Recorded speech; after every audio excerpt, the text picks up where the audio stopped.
নমস্কাৰ টাইমিটাৰ দৰ্শকক মই জ্যোতিদীপ বৈশ্যই স্বাগতম জনাইছো। আজি সদৌ অসম ছাত্ৰ সন্থাই যিখন সংবাদমেলৰ আয়োজন কৰিছিলে সেই সংবাদমেলৰ কথা আপোনালোকে গম পায়। এই সংবাদমেলতে আসুৰ তৰফৰ পৰা অসম চুক্তিৰ যি ৬ নং দফা ৰূপায়ণৰ বাবে যি কমিটি কথা কোৱা হৈছিল সেই কমিটিয়ে কি বিশেষ ৰিকমেণ্ডেশ্যন দিছিলে বা কি পৰামৰ্শ দিছিলে সেই কথা তেওঁলোকে আনুষ্ঠানিকভাৱে আজি সংবাদ মাধ্যমৰ আগত প্ৰকাশ কৰে। আমি আপোনালোকক দেখুৱাইছো এই বিশেষ যি তেওঁলোকে ৰেকমেণ্ডেশ্যন প্ৰায় 141 পৃষ্ঠাৰ ৰেকমেণ্ডেশ্যনৰ কথা কোৱা হৈছে। এই যিখন কমিটি আছিলে এই কমিটিখন গুৱাহাটী উচ্চ ন্যায়ালয়ৰ প্ৰাক্তন ন্যায়াধীশ বিপ্লৱ কুমাৰ শৰ্মাৰ নেতৃত্বত তেখেতৰ গঠন কৰা হৈছিলে, য'ত সদৌ অসম ছাত্ৰ সন্থাৰ প্ৰতিনিধি আছিলে আৰু অন্যান্য যথেষ্ট সংখ্যক ইয়াত প্ৰতিনিধি আছিল আৰু তেওঁলোকে নিজৰ যিসমূহ পৰামৰ্শ সেয়া আগবঢ়াইছিলে অসম চুক্তিৰ ৬ নং দফা ৰূপায়ণৰ বাবে। আসুৱাজি অভিযোগ কৰিলে যে চৰকাৰে সময়মতে ব্যৱস্থা নললে, গতিকে তেওঁলোকে এই প্ৰতিবেদন ৰাজহুৱা কৰিবলৈ বাধ্য হ'ল। টাইমেটৰ দৰ্শকক আজি এই কমিটিয়ে কি বিশেষ পৰামৰ্শ আগবঢ়াইছিলে, বহু পৰামৰ্শ আগবঢ়াইছে, কিন্তু তাৰ মাজত কোনসমূহ বিশেষ পৰামৰ্শ আগবঢ়োৱা হৈছে ৬ নং দফা ৰূপায়ণৰ বাবে সেইসমূহ আমি আপোনালোকক এটাকৈ জনাই যাম। আমি গ্ৰাফিক্সৰ সহায়ত প্ৰথমতে আপোনালোকৰ বাবে লৈ আহিছোঁ অসম চুক্তিৰ ৬ নং দফা কাৰ্যকৰী কৰাৰ বাবে দিয়া হৈছে বহু পৰামৰ্শ। ইয়াৰে কেইটামান বিশেষ পৰামৰ্শ আমি আপোনালোকক ক'ব বিচাৰিছোঁ। অসমৰ বিধানসভাৰ স্থানীয় নিগম নিকায়ত ৮০% আসন অসমীয়া লোকৰ বাবে সংৰক্ষণ কৰাৰ বাবে কমিটিৰ তৰফৰ পৰা পৰামৰ্শ আগবঢ়োৱা হৈছে। অৱশ্যে সদৌ অসম ছাত্ৰ সন্থাই কৈছে যে ১০০% সংৰক্ষণ কৰিব লাগে অসমীয়া লোকৰ বাবে বিধানসভা তথা নিগম নিকায়ৰ বাবে এইসমূহ আসন। তাৰ লগতে কোৱা হৈছে যে অসমীয়া লোকসকলৰ বা অসমৰ যি লোকসকলৰ বাবে উচ্চ সদনৰ সৃষ্টি কৰি যিসকলে বিশেষভাৱে সুবিধা পোৱা নাই তেওঁলোকৰ বাবেও আসন সংৰক্ষণৰ ব্যৱস্থা কৰিব লাগে। অসমত ভাষা সংৰক্ষণৰ বাবে ৪টা ভাষাৰ এক সূত্ৰৰ পৰামৰ্শও আজি এই কমিটিৰ তৰফৰ পৰা দিয়া হৈছে। কি এই সূত্ৰৰ কথা কোৱা হৈছে ৪টা ভাষাৰ সংমিশ্ৰণৰ, তাৰ তথ্য আমি লৈ আহিম। ইংৰাজী ভাষা, ৰাষ্ট্ৰীয় ভাষা, অসমীয়া ভাষা আৰু স্বীকৃতিপ্ৰাপ্ত আঞ্চলিক ভাষাত যাতে ছাত্ৰ ছাত্ৰীসকলক শিক্ষা প্ৰদান কৰা হয় তাৰ বাবে আজি এই কমিটিৰ তৰফৰ পৰা পৰামৰ্শ আগবঢ়োৱাৰ কথা উল্লেখ কৰা হৈছে। এই কথা এই কমিটিয়ে উল্লেখ কৰিছে যাতে তেওঁলোকে ইংৰাজী ভাষা, ৰাষ্ট্ৰীয় ভাষা, অসমীয়া ভাষা আৰু স্বীকৃতিপ্ৰাপ্ত আঞ্চলিক ভাষা যাতে শিকিব পাৰে। অসমীয়া ভাষাৰ ক্ষেত্ৰতো কেইবাটাও পৰামৰ্শ দিয়া হৈছে। অসমীয়া ভাষা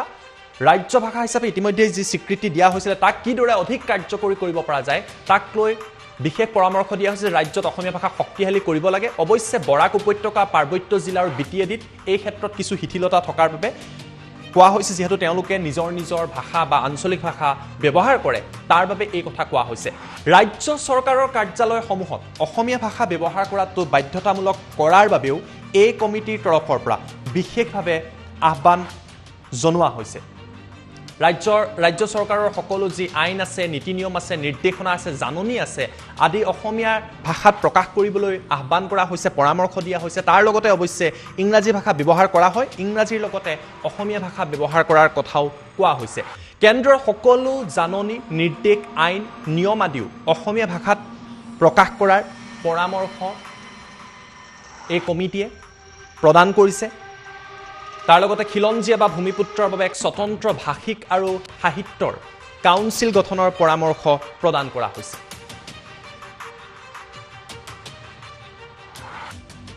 ভূমিপুত্ৰসকলৰ ভাষা সাহিত্য সংৰক্ষণ কৰাই এই কাউন্সিলৰ মূল লক্ষ্য বুলি উল্লেখ কৰা হৈছে। এইসমূহ বিশেষ পৰামৰ্শ দিয়া হৈছে। বহু পৰামৰ্শ আছে, তাৰ ভিতৰৰ পৰা আমি আপোনালোকক এইসমূহ দিছোঁ। ইংৰাজী মাধ্যমৰ বিদ্যালয়সমূহত ৮ম নাইবা 10ম শ্ৰেণীলৈকে অসমীয়া ভাষা বাধ্যতামূলক কৰাৰ বাবেও পৰামৰ্শ এই কমিটিৰ তৰফৰ পৰা দিয়া হৈছে। সাহিত্যৰথী লক্ষ্মীনাথ বেজবৰুৱাৰ নামত অসম বিশ্ববিদ্যালয়ত অসমীয়া ভাষাৰ বিভাগ মুকলি কৰাৰ বাবে পৰামৰ্শ দিয়া হৈছে। ঠিক একেদৰে তেজপুৰ বিশ্ববিদ্যালয়ৰ বাবেও বিশেষ পৰামৰ্শ দিয়া হৈছে। সাহিত্য কাণ্ডাৰী পদ্মনাথ গোহাঁই বৰুৱাৰ নামত তেজপুৰ বিশ্ববিদ্যালয়ত অসমীয়া ভাষাৰ বিভাগ মুকলি কৰাৰ ক্ষেত্ৰত পৰামৰ্শ প্ৰদান কৰা হৈছে। তাৰ লগতে অসমীয়াৰ লোকসকলে যাতে অসমত চাকৰি পায় তাৰ ক্ষেত্ৰতো বিশেষ পৰামৰ্শ প্ৰদান কৰা হৈছে। চাকৰিৰ ক্ষেত্ৰত কি পৰামৰ্শ দিয়া হৈছে? ৰাজ্য চৰকাৰৰ চাকৰিৰ ক্ষেত্ৰত ৮০% অসমীয়াৰ বাবে সংৰক্ষণৰ বাবে বিশেষ পৰামৰ্শ বা ৰেকমেণ্ডেশ্যন প্ৰদান কৰা হৈছে এই বিশেষ কমিটিৰ তৰফৰ পৰা। ব্যক্তিগত খণ্ডৰ ক্ষেত্ৰত ৭০% চাকৰি অসমীয়া লোকৰ বাবে সংৰক্ষণৰ বাবে এই কমিটিৰ তৰফৰ পৰা প্ৰকাশ কৰা হৈছে। তাৰ সমান্তৰালভাৱে অৱশ্যে সদৌ অসম ছাত্ৰ সন্থাই কৈছে যে সকলো চাকৰিৰ ক্ষেত্ৰতে অসমত 100%ই অসমীয়া লোকে চাকৰি পাব লাগে তাৰ পৰামৰ্শ আছুৰ তৰফৰ পৰা প্ৰকাশ কৰা হৈছে নিৰ্দিষ্ট সময়ৰ ভিতৰত অসম চুক্তি কাৰ্যকৰী কৰাৰ বাবেও পৰামৰ্শ প্ৰদান কৰা হৈছে 6 নং দফাৰ যিসমূহ কথা উল্লেখ আছিলে বিশেষভাৱে চৰ্চা চলিছিলে লোকসভাৰ ক্ষেত্ৰত অসমত যাতে অসমীয়া লোকে প্ৰায় 80% আসন সংৰক্ষণ কৰা হয় তাৰ বাবেও আজি এই কমিটিৰ তৰফৰ পৰা কোৱা হৈছে যে তেনেকুৱা এটা ৰেকমেণ্ডেশ্যনো দিয়া হৈছে সদৌ অসম ছাত্ৰ সন্থাই অৱশ্যে 100% আসনেই লোকসভাত অসমৰ বাবে বা অসমীয়া লোকৰ বাবে সংৰক্ষণ কৰাৰ পৰামৰ্শ প্ৰদান কৰিছে কেন্দ্ৰীয় চৰকাৰৰ চাকৰিৰ ক্ষেত্ৰত গ্ৰুপ চি আৰু গ্ৰুপ ডিৰ যিসমূহ পদ আছে তাৰ বাবে 80% আসন অসমীয়া লোকৰ বাবে সংৰক্ষণ কৰাৰ পৰামৰ্শ দিছে এই কমিটিয়ে অৱশ্যে সদৌ অসম ছাত্ৰ সন্থাই 100%ই সংৰক্ষণ কৰাৰ বাবে তেওঁলোকে দাবী উত্থাপন কৰিছে আছুৰ তৰফৰ পৰা কোৱা হৈছে যে 100% কৰিব লাগে আনহাতে এ আৰু কেন্দ্ৰীয় চৰকাৰৰ এ আৰু বি পদৰ বাবে সদৌ অসম ছাত্ৰ সন্থাই 90% আসন অসমীয়া লোকৰ বাবে সংৰক্ষণ কৰাৰ বাবে পৰামৰ্শ আগবঢ়াইছে ভূমিৰ অধিকাৰক লৈও এই কমিটিৰ তৰফৰ পৰা বহু পৰামৰ্শ দিয়া হৈছে অসমত যাতে অসমীয়াই ভূমিৰ অধিকাৰ পায় তাৰ বাবেও পৰামৰ্শ দিয়া হৈছে কৃষিভূমিক যাতে কোনো কাৰণতেই অকৃষিভূমিলৈ পৰিৱৰ্তন কৰিব নোৱাৰে তাৰ বাবে কমিটিয়ে পৰামৰ্শ দিছে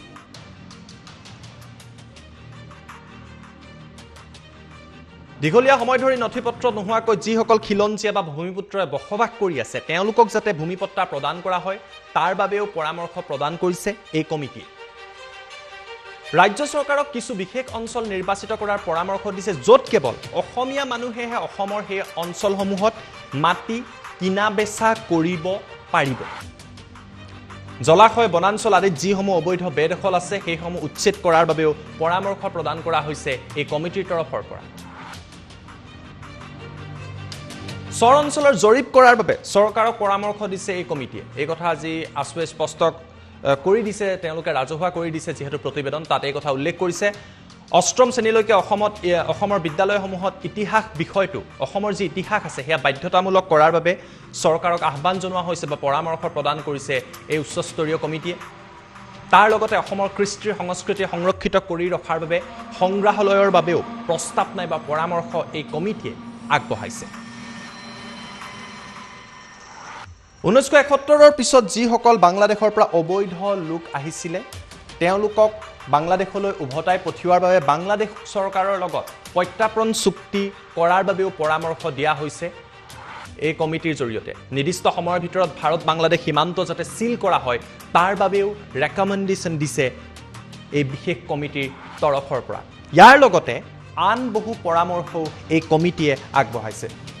এই বিষয়টোক লৈ এতিয়া যথেষ্ট চৰ্চা চলিছে আজি মুখ্যমন্ত্ৰী সৰ্বানন্দ সোণোৱালেও কিছু মুহূৰ্তৰ আগতে প্ৰতিক্ৰিয়া প্ৰকাশ কৰি সৰ্বানন্দ সোণোৱালৰ তৰফৰ পৰা তেওঁ উল্লেখ কৰিছে যে চৰকাৰে এই চৰকাৰখনে যথেষ্ট কাম কৰিছে সকলো ৰেকমেণ্ডেশ্যনৰ যদিও তেওঁ উল্লেখ কৰিছে যে মুখ্যমন্ত্ৰীয়ে কৈছে যে বিভিন্ন পদক্ষেপ লোৱা হৈছে কৰোনাৰ কথাও তেওঁ উল্লেখ কৰিছে কৰোনাৰ বাবে কিছু সমস্যা হৈছিলে তাৰ বাবে হয়তো এই কমিটিৰ যিসমূহ পৰামৰ্শ সেইসমূহ ইমপ্লিমেণ্ট কৰিব পৰা যোৱা নাছিল কিন্তু আমি আপোনালোকক এই মুহূৰ্তত লুৰিণ জ্যোতি গগৈৰ মন্তব্য দেখুৱাওঁ তেওঁ সকলো কথা বৰ্ণনা কৰি কৈছিলে যে কি বিশেষ পৰামৰ্শ দিয়া হৈছিলে সেই মন্তব্য এই মুহূৰ্তত টাইম 8ৰ দৰ্শকক দেখুৱাই দিছোঁ আমি দিয়া কেইটামান হাইলাইটিং বিষয় হ'ল ইতিমধ্যে কোৱা যিটো জ্যোতি চিত্ৰবন বোলছবি ষ্টুডিঅ' এইটো আধুনিকীকৰণৰ প্ৰস্তাৱ এইটো ইয়াত দিয়া হৈছে আমি ৰিকমেণ্ডেশ্যন দিছোঁ দ্বিতীয় হ'ল ডক্টৰ ভূপেন হাজৰিকা আঞ্চলিক চৰকাৰী চলচ্চিত্ৰ আৰু দূৰদৰ্শন প্ৰতিষ্ঠানৰ ইয়াত যিটো চাৰ্টিফিকেট কোৰ্চ চলি আছে ইয়াক ডিগ্ৰী পৰ্যায়লৈকে উন্নীতকৰণ কৰিবৰ কাৰণে আমি পৰামৰ্শ বা ৰিকমেণ্ডেশ্যন দিছোঁ তাৰ লগে লগে আনন্দ বৰুৱা ভাষা কলা আৰু সংস্কৃতি প্ৰতিষ্ঠানৰ যিটো এতিয়া আন্তঃগাঁথনিৰ ব্যৱস্থা বা ইয়াৰ আধুনিকীকৰণ কৰিবৰ কাৰণে যিটো প্ৰয়োজনীয় আন্তঃগাঁথনি যিটো অভাৱ হৈছে এই আন্তঃগাঁথনি আৰু শৈক্ষিক গাঁথনিৰ উন্নীতকৰণ কৰিবৰ কাৰণে আমি পৰামৰ্শ বা আমি ৰিকমেণ্ডেশ্যন আগবঢ়াইছোঁ তাৰ লগে লগে সত্ৰসমূহৰ সংৰক্ষণৰ কথা বিগত সময়ছোৱাত অসম চুক্তি সম্পাদনৰ পিছত বহুবাৰ আলোচনা হৈছিল বিভিন্ন সময়ত পৰিকল্পনা তৈয়াৰ কৰাৰ কথা ঘোষণা কৰা হৈছিল কিন্তু কাম কাজ নকৰিলে এইবাৰ আমি সত্ৰ ৰক্ষণাবেক্ষণ সংৰক্ষণ আৰু উন্নয়নৰ কাৰণে প্ৰয়োজনীয় অৰ্থৰ ব্যৱস্থা যাতে পৰিকল্পিতভাৱে কৰে তাৰ কাৰণে আমি প্ৰস্তাৱ আমি আগবঢ়াইছোঁ টাৰ্মছ অফ ৰেফাৰেঞ্চ 2C য'ত উচ্চ সদনৰ কথা কোৱা হৈছে বিধানসভাত যিসমূহ জনগোষ্ঠীয়ে প্ৰতিনিধিত্ব নাপায় সেই জনগোষ্ঠীসমূহ বা অৱহেলিত হৈ থকা বা কমকৈ প্ৰতিনিধিত্ব পোৱা যিসমূহ জনগোষ্ঠী আছে, জনজাতি আছে, তেওঁলোকক বিধানসভাত প্ৰতিনিধিত্ব কৰাৰ সুযোগ আৰু লগতে এই উচ্চ সদনত বিভিন্ন গুণী জ্ঞানী যাতে তাত উপস্থিতি থাকিব পাৰে তাৰ ব্যৱস্থা গ্ৰহণ কৰিবৰ কাৰণে পৰামৰ্শ বুলি আগবঢ়োৱা হৈছে। তাৰ লগে লগে 2 চিট আৰু এটা বিধানসভাৰ স্থানীয় নিকায়ত আসন সংৰক্ষণৰ যিটো ব্যৱস্থা, এই ব্যৱস্থা আমি ছাত্ৰ সন্থাই 100% আসন সংৰক্ষণৰ কথা কৈছোঁ। কমিটিয়ে মত প্ৰকাশ কৰিছে, আন সদস্যই 80% আসন সংৰক্ষণৰ তেওঁলোকে পৰামৰ্শ আগবঢ়াইছে। টাৰ্মছ অফ ৰেফাৰেঞ্চ 2D ভাষা সম্পৰ্কীয় যিটো শিতান নিৰ্ধাৰণ কৰি দিছিল, তাত 4 লেংগুৱেজ ফৰ্মুলা এটা আমি তেওঁলোকৰ আগত উত্থাপন কৰিছোঁ, পৰামৰ্শ আগবঢ়াইছোঁ, য'ত ইংৰাজী ভাষা, ৰাষ্ট্ৰীয় ভাষা আৰু তাৰ লগে লগে আমাৰ চৰকাৰী ভাষা অসমীয়া ভাষা আৰু যিবোৰ স্বীকৃতিপ্ৰাপ্ত যিবোৰ আঞ্চলিক ভাষা আছে, চাৰিওটা ভাষাৰ যাতে একমোডেশ্যন হয়, চাৰিওটা ভাষা যাতে আমাৰ উঠি অহা নতুন প্ৰজন্মৰ ছাত্ৰ ছাত্ৰী যুৱক যুৱতীসকলে যাতে শিকিব পাৰে বা শিক্ষা গ্ৰহণ কৰিব পাৰে, তাৰ ব্যৱস্থাৰ কাৰণে টাৰ্মছ অফ ৰেফাৰেঞ্চ 2D অনুসৰি 4 লেংগুৱেজ ফৰ্মুলা এটাৰ পৰামৰ্শ আগবঢ়োৱা হৈছে। টাৰ্মছ অফ ৰেফাৰেঞ্চ 2E চাকৰি সম্পৰ্কীয় পৰামৰ্শ বুলি আগবঢ়োৱা হৈছে। তাত কমিটিৰ মতে ৰাজ্য চৰকাৰৰ চাকৰিৰ কাৰণে 80% আসন সংৰক্ষণ, ব্যক্তিগত খণ্ডৰ 70%। আমি ছাত্ৰ সন্থাই পৰামৰ্শ আগবঢ়াইছোঁ যে সকলো চৰকাৰী খণ্ডৰ চাকৰি, ৰাজ্য চৰকাৰৰ চাকৰি, ৰাজ্য চৰকাৰৰ অধীনৰ পাব্লিক ছেক্টৰ আণ্ডাৰটেকিং যিবোৰ আছে, যিবোৰ ব্যক্তিগত খণ্ডৰ চাকৰি আছে, সকলোতে 100% আসন সংৰক্ষণৰ ব্যৱস্থা কৰিব লাগে। এই পৰামৰ্শ বা এই ৰিকমেণ্ডেশ্যন আমি আগবঢ়াইছোঁ। তাৰ লগে লগে টাৰ্মছ অফ ৰেফাৰেঞ্চ 2F তাত কেইবাটাও আমি চাব হেডিং কৰি 8.61 এইটোত অসম চুক্তি কাৰ্যকৰী কৰিবৰ কাৰণে নিৰ্দিষ্ট সময়সীমাৰ ভিতৰত কাৰ্যকৰী কৰিবৰ কাৰণে এটা আমি পৰামৰ্শ আগবঢ়াইছোঁ। 8.62ত বিষয়বস্তু সংসদত আসন সংৰক্ষণৰ বিষয়ে কমিটিৰ মতে 80% ছাত্ৰ সন্থাই 100% আসন সংৰক্ষণৰ দাবী উত্থাপন কৰিছে। 8.6.3 কেন্দ্ৰীয় চৰকাৰৰ চাকৰি C আৰু D কেটেগৰীত কমিটিয়ে 80% ছাত্ৰ সন্থাই 100% মত পোষণ কৰিছে। তাৰ লগে লগে A আৰু B শ্ৰেণীৰ যিবোৰ আসন সংৰক্ষণ আছে, কমিটিয়ে কোনো ধৰণৰ মতামত আগবঢ়োৱা নাই। আমি ছাত্ৰ সন্থাই 90% আসন সংৰক্ষণৰ দাবী উত্থাপন কৰিছোঁ। 8.6.4ত ভূমিৰ অধিকাৰ, য'ত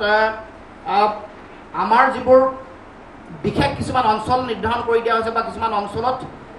অসমীয়া মানুহে কেৱল মাত্ৰ অসমীয়া মানুহৰ ওচৰত মাটি কিনা বেচাৰ অধিকাৰ যাতে সুৰক্ষিত হৈ থাকে, তাৰ লগে লগে কৃষিভূমি যাতে কোনো কাৰণতে অকৃষিভূমিলৈ পৰিৱৰ্তন কৰিব নোৱাৰে বা ঔদ্যোগিক খণ্ডলৈ যাতে কোনো কাৰণত পৰিৱৰ্তন কৰিব নোৱাৰে, তাৰ ব্যৱস্থা বুলি কথা 8.6.4 যিটো আছে টাৰ্মছ অফ ৰেফাৰেঞ্চ মতে বা আমি যিটো দফা আমি ৰেকমেণ্ডেশ্যন ঠিক কৰিছোঁ তাত এইটো নিৰ্ধাৰণ কৰা হৈছে। তাৰ লগে লগে মাটিৰ পট্টাৰ ব্যৱস্থা, যিসকল অসমীয়া মানুহে কেইবা দশক ধৰি কোনো নথিহীনভাৱে তেওঁলোকে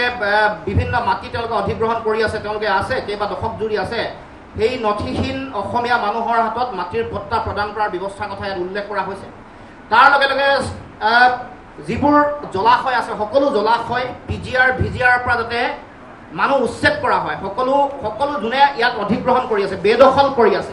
সকলো ব্যক্তিক উচ্ছেদ কৰাৰ এটা আমি পৰামৰ্শ আগবঢ়াইছোঁ। তাৰ লগে লগে চৰ অঞ্চলৰ সম্পূৰ্ণ জৰীপ কৰিবৰ কাৰণে আমি পৰামৰ্শ আগবঢ়াইছোঁ, যাতে সকলো জৰীপ হয়, চৰকাৰে অধিগ্ৰহণ কৰে আৰু গৰাখহনীয়াত আক্ৰান্ত হোৱা যিসকল অসমীয়া মানুহ আছে, যিসকল বিপদগ্ৰস্ত হোৱা যিসকল মানুহ আছে, তেওঁলোকক বিতৰণ কৰাৰ আমি পৰামৰ্শ আগবঢ়াইছোঁ। তাৰ লগে লগে 8.6.5ত আমি অসম বুৰঞ্জী 8ম শ্ৰেণীলৈকে যাতে বাধ্যতামূলক কৰা হয়, কিছু বিষয়ে আমি হাইলাইট কৰিছোঁ। 8.6.5ৰ এইটো পৰামৰ্শ বুলি কেট আছে, এখন সাংস্কৃতিক বিশ্ববিদ্যালয়, য'ত সাংস্কৃতিক, শৈক্ষিক আৰু গৱেষণাৰ বিভিন্ন বিষয় যাতে ইয়াত শিক্ষা আৰু গৱেষণাৰ যাতে ব্যৱস্থা থাকে। তাৰ লগে লগে সংগ্ৰহালয়ৰ কথাত সকলো জনজাতীয় জনগোষ্ঠীয় মানুহৰ তেওঁলোকৰ কৃষ্টি সংস্কৃতি যাতে সংৰক্ষিত অৱস্থাত থাকে, তাৰ কাৰণে এটা সংগ্ৰহালয় এটা গঠন কৰিবৰ কাৰণেও আমি পৰামৰ্শ আগবঢ়াইছোঁ। তাৰ লগে লগে বাংলাদেশৰ পৰা 1971 চনৰ পিছত অহা যিসকল বিদেশী, এই বিদেশীসকলক বহিষ্কাৰ কৰিবৰ কাৰণে বাংলাদেশৰ লগত এখন প্ৰত্যাৰ্পণ চুক্তি কৰিবৰ কাৰণে যিটো কথা ইতিমধ্যে উচ্চতম ন্যায়ালয়ে কেন্দ্ৰীয় চৰকাৰক ইতিমধ্যে নিৰ্দেশনা প্ৰেৰণ কৰিছিল, সেই নিৰ্দেশনা মৰ্মে বাংলাদেশৰ লগত এখন প্ৰত্যাৰ্পণ চুক্তিত যাতে স্বাক্ষৰ কৰে, এটা ডিপ্ল'মেটিক যাতে এটা ব্যৱস্থা তেওঁলোকে আগবঢ়ায়, তাৰ কাৰণে পৰামৰ্শ আগবঢ়োৱা হৈছে। তাৰ লগে লগে নিৰ্দিষ্ট সময়সীমাৰ ভিতৰত 8.6.5 এনৰ মতে নিৰ্দিষ্ট সময়সীমাৰ ভিতৰত সীমান্ত চিল কৰাৰ ব্যৱস্থা গ্ৰহণ কৰিবৰ কাৰণেও আমি দাবী উত্থাপন কৰিছোঁ। যিবোৰ আধুনিক ব্যৱস্থা আছে, physical Barrier, non physical Barrier, সকলো ধৰণৰ স্মাৰ্ট সেন্সৰ, সকলো ধৰণৰ ব্যৱস্থা কৰি ছেটেলাইটৰ যোগেদি নিৰীক্ষণৰ ব্যৱস্থা কৰি তাত যাতে সম্পূৰ্ণৰূপে ভাৰত বাংলাদেশ সীমান্ত যাতে চিল হয় তাৰ ব্যৱস্থা গ্ৰহণ কৰিবৰ কাৰণেও আমি পৰামৰ্শ আগবঢ়াইছোঁ। এইখিনিয়ে